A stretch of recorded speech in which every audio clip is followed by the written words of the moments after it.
اس اعتبار سے غور کیجئے، یہ دنیا اور حیات دنیاوی کا ایک ایک لمحہ ایک بڑی عظیم حقیقت بن کر سامنے آتا ہے۔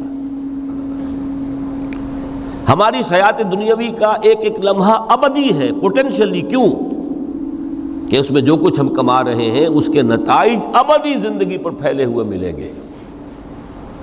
تو گویا کہ یہ جو ہے یہ گھڑی محشر کی ہے، طور سے محشر میں ہے، بیشتر غافل عمل کوئی اگر دفتر میں ہے، یہاں کا ایک ایک لمحہ تمہارے لیے بہت قیمتی ہے۔